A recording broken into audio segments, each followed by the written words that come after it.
Hey everybody, Chris here. So where are all the buyers for crypto? What's happening with Dogecoin and altcoins? Going to talk about that in this video. Please be sure to subscribe to my channel. Hit that little notification bell too. You can be notified when new videos come out as well as when I do live streams. No doubt it's been a very disappointing October. Uptober never happened, and there are many reasons for that. But right now we're trying to look forward and seeing what's happening with crypto and why isn't it pumping? Crypto hasn't pumped in a long time, and we're all waiting. When is the pump coming? Well, there's a lot of reasons for it. Again, we're going to get into it. Let me show you the charts in the news. I'll show you what I'm looking at. And we start here looking at the Dogecoin chart, and we are zoomed out on the weekly. Dogecoin's right now at 18.68 cents, and this is our purple box here that we have been watching for the price of Dogecoin, along with a lot of other cryptos, including Bitcoin and its purple box here, where it's been trading generally since it topped up to over $100,000 at the beginning of 2025. That's right. Bitcoin was up at this price, just about where it is now, back in January 2025. And in the purple box, going sideways since the leverage flush we had on October 10th, Bitcoin going sideways. Also, we did hit a new all-time high for Bitcoin on October 6th, up at $126,000. And Bitcoin has kind of settled down since then. But alts have not done well.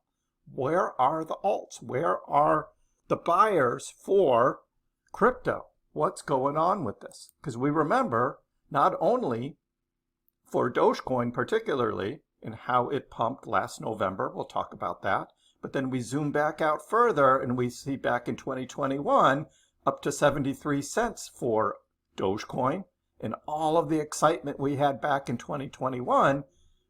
And we were fully expecting that to happen again, as well as other alts. So what's the deal? As Crypto Viking says, serious question. No one is asking. Well, I am, but crypto bros got everything they wanted in the past year. We have a crypto-friendly president. Although, yeah, Trump and what he's done, a lot of questionable things, the Trump token and how the Trump family is like extracting money for themselves and their own family. That's going on. The strategic Bitcoin reserve, well, not really a full SBR because they are just really talking more about stable coins, and they're not buying Bitcoin. They're just using the stuff that they already stole. Right? Holding that. The SEC being softer towards crypto projects and the firing of Gary Gensler. That is true. That's been better. The rate cuts. Yeah, but Powell just keeps using his words and kind of putting a damper on things. End of quantitative tightening. Well, that's not till December 1st that we just heard, so that hasn't happened yet. ETFs continually buying. Yeah, we'll talk about that, at least for Bitcoin and ETH. We're now starting to see altcoin ETFs. But they were delayed from October. I was expecting Dogecoin ETFs, big ones in October, which is why my October price prediction was very bullish. That didn't happen. We have the government shutdown suppressing all of the good vibes we would normally have for October. But I will do my November price prediction video on November 1st, so do look for that. MicroStrategy bought like 500,000 Bitcoins, right? So that's where the money is, right? It's going into Bitcoin. That's why we just had a new all-time high, but not in alts. It's in Bitcoin. U.S. friendship with China now. Well, the whole tariff, that has just put a damper on all of the risk on markets, at least in the beginning of the year, but then recovering. We saw stocks recover, but not crypto for the most part. Again, except for Bitcoin and a few alts. Gold equity, that's where the money seems to be right now. We'll look at that chart. Global money supply, all-time high. So why isn't that money flowing into crypto? All global markets, all-time high, not flowing into crypto. So why are we not pumping in crypto? Where did we go wrong? Well, here, gold, right? Here's the gold chart. It's been incredible over the past few months as gold hit new all-time highs over $4,000. Money flows into stocks. We had S&P 500, new all-time highs, along with the NASDAQ and Dow Jones. So that seems to be where a lot of the traders are. They're in crypto. They're chasing Nvidia and they're chasing Google and Amazon and all of those because they're pumping. That's where the money is right now. It's not in crypto. Here's crypto the past few months. Bitcoin has not done well. Yes, it did hit a new all-time high, but it didn't have the rocketing prices, and alts have done even worse. So here we go. Leverage trading, right? Liquidity. This is where the big money is, right? They're in the perps. It's the gamblers. And so what happens? Here's October 10th. The huge liquidation event took out over $1 billion of long leverage trades. This is just the Bitcoin chart. We look at these leverage charts across all these other cryptos, right? And then what happens, right? Price starts to come up. New leverage traders come in. They get wiped out. Price goes down, flushes out more on the downside, right? New leverage traders come in, right? Wow, we're just going to keep shorting this. It's going to keep going down. Price comes back up, right? Takes out that leverage. Price dumps back down, takes out more up, and the story continues. It's the up and down, right? That the market makers and exchanges, like I say, don't want you to win. If you're trying to leverage trade, danger, danger, danger, right? Be very careful with that. Yeah, every once in a while you're going to win, right? These guys up here who put these big shorts into Bitcoin up here at $126,000 leverage price, right? They're winning. They're making a lot of money right now. There's going to be a long time, I think, before Bitcoin goes back up to that price. So, yeah, and look what happened. See more and more leverage down here right now, currently, with Bitcoin. So that's what's driving the crypto markets right now. We remember back to 2021, right? Not only did we have, like, Wall Street bets, we had GameStop, AMC, like all of that happening in the frenzy around those meme stocks, right? And that's where the money went. That's where the retail went, right? And then where did that go, right? It shifted into crypto, right? We had Dogecoin leading the crypto bull run, right? The alt season back in 2021 because Wall Street bets went to Dogecoin. That's when I got into Doge, right? All that excitement about Doge. And we ended up with all of this liquidity flowing into crypto. Not only that, but we also had stimmy checks, right? We had a lot of people sitting at home because of COVID, right? Bored, like watching the markets with extra money, with stimulus checks. And where did that go? It went into the markets. Dogecoin spikes after Elon Musk tweets Doge Father. Remember that? The Doge Father, SNL, May 8th. That's when Elon announced he was going to be on Saturday Night Live, April 28th, 2021. Now, Dogecoin was already pumping, very volatile. Elon was involved, like doing these tweets about Doge, right? Doge was rocketing up. And that before you knew it, that Doge was at 33 cents, right, at this time. And then it doubled again up to 66 and even hit 70 cents the day before Saturday Night Live. And that's when the big shorters came in, like Barry Silbert was shorting Doge down. And of course, the Saturday Night Live event itself didn't end up helping. And so we had the next Dogecoin pump last November, right? Dogecoin explodes after Trump announced key administrative role for Elon Musk and Department of Government Efficiency, Doge, and all of that started up again for Dogecoin. And we ended up with this pump that we had for Doge. So we had the big one back in 2021. We had this one last November. Because of that hype is what drives the Dogecoin price. And we have all of the trading volume. You know, you have the incredible trading volume back in 2021. We've never seen that again since then for Dogecoin. But it was exciting last November with all of that volume, and the volume has just not caught up, even though Doge has been trading very well since April of 2025 and is trading up with some increase in some volume, but it has been lackluster overall of where we thought prices would be. And what about alts? Well, we still have, this AO keeps saying, look, alts are coming, right? Alts are coming. We had the big run in 2021. We had a big run in 2017. Where's it coming now? Well, we're getting to the end of 2025, so now he's just saying, well, maybe it's 2026 now. We have the extended cycle. We have a big alt run then. Doesn't look like that's happening. Altcoins versus Bitcoin dying down. Bitcoin has been getting most of the money because of ETFs. A lot of that liquidity and a lot of the money coming in is going in for institutions and companies and making their own treasuries of Bitcoin. We started to see a little bit of that in some alts, but it's small money compared to what Bitcoin's doing. I don't think this is happening. We're not going to have this big run on alts versus Bitcoin. The money is not coming into crypto. Now, will the hype come in?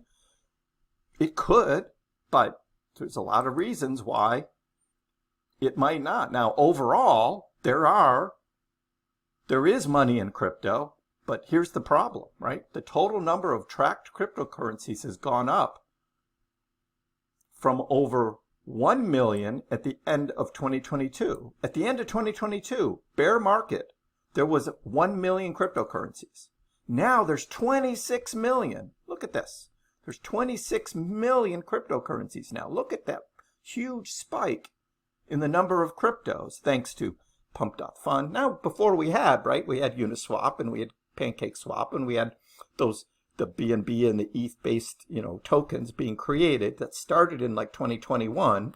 So by the end of 2022, we were up to 1 million cryptos, which is already too much. Now we're over 26 million. That's the money's out there, right? It's not getting focused into a small number. It's being spread out into all these other cryptos. And then we have this just today. There was this cat that was killed by a Waymo robotaxi called Kit Kat. So immediately what happens? There's like 20 different Kit Kat tokens made, right? We got guys like James Nguyen, like promoting a Kit Kat token, right? And so all the money flows into all these things because the rest of the crypto market's boring. So they go into this stuff. So overall, there is still a lot of money in crypto. It's just all spread out amongst 26 million different cryptos. So that's what's going on. If you hear someone saying there are too many coins, well, that's true. Elliot Trade says, hey, you don't understand crypto, but it is true. That is what it is. Have there always been too many coins? No, there hasn't. But that didn't stop crypto from pumping before because there weren't so many. Now there are. So if we talk about Bitcoin dominance, right? Bitcoin dominance still around 60%. My prediction has been and continues to be maybe Bitcoin dominance goes down to 50%, right? As money starts to do some transfer from Bitcoin to ETH to alts, but that hasn't happened yet, truly. It's hard to find the winners with all the demand. What's going to happen, right? What's going to happen as we go through into the rest of 2025 into 2026? Where is the money, right? Well, one of those things is, well, here's CoffeeZilla, right? Exposing the gambling epidemic. This video came out yesterday. It's now got 1.5 million views, right? Where Coffee goes through the whole thing about all of the money flowing in to FanDuel and DraftKings and all of this gambling, how easy it is to gamble on sports betting. And also Polymarket, right? And we've got Kalshi on crypto, right? Not only sports, but also politics and other things. Like all of this money is flowing there. It's not being used to buy altcoins. Look at FanDuel alone. FanDuel alone, right? $5 billion waged overall for the entire year of 2020. In 2024, the last full year, it went to $50 billion, from $5 billion to $50 billion, a 10x in the amount of money wagered on FanDuel alone. I'm guessing 2025, this is 60, 70, maybe even $80 billion. We'll see when the numbers come out. That's where the money is. The money's there. For everybody sitting at home, right? Instead of like putting money into cryptocurrencies and trading crypto, right? A lot of it is just going into placing all these bets, right? Because it's so easy. You just sit on your couch with your phone and you just, well, I'm going to bet this, I'm going to bet that, right? Instead of going into crypto like we saw back in 2021. So that's what we have now. Now we can look at the current Dogecoin price, right? For the month of October. We can see that RSI is oversold, right? We're expecting Doge to pump right back up, right? And it is actually holding pretty well. But for the overall month, everyone's kind of like, oh, crypto sucks, right? But actually, it is kind of holding well, despite the big October 10th, dump that happened. Again, totally manipulated, right? Binance, CZ, like all of those things I talked about a few weeks ago. That's all true. That happened, wiping out all of that leverage. The whales, right? The big traders, the big degens, betting with leverage instead of just buying spot and enjoying the crypto runs, right? They're doing that, and the market makers come in and crash the price down to take out those leverage trades, because that cuts into the profits of the exchanges. The exchanges don't like that. So we wait, right? We wait. That's what we have. Those who are already into crypto, we wait. Is the money going to flow back in? I think it is. Probably not at the same levels we saw in 2021 percentage-wise. Yeah, we've got 20 plus million cryptos out there, So, yep, people are trading the pump tokens, right? That's still going on, and there's more and more being made, right? Zora has this new platform, right? Automatically making new cryptocurrencies. Just like, we don't need that many, but that's where the money is. That's where the money is. So we wait until the big thing that happens. I still think Elon Musk's going to do something on X Twitter, right? With X money, and that's going to pump Doge, but the Doge pump that happens is probably going to be equivalent to what we had in November. And I'm not predicting dollar Dogecoin or plus as we sit here at the end of October. But we could get a nice pump like we saw there. That's how crypto works, though. It has been since all the tariff, right? All the fear of tariffs, all the markets went down, including the stock market also went down February, March into April. Stock market, though, came back harder or higher, while crypto ended up doing these up and down actions because of the leverage, right? Because of the liquidation. So that's where we've been stuck, right? We're stuck in that kind of pattern. But overall, it's still higher lows, except for the big leverage flush that we had. And it's holding up fairly well. So stick with me as we go forward. Make sure that you're subscribed, you got your notifications on. Let me know in the comments below what you think about where the money is, right? Where's the money? Hey, there's the Pax cat right there, bothering me while I'm making the video. The Pax cat is back. Give the video a like. If you haven't already, please subscribe to my channel. I appreciate the support. We'll see you next time.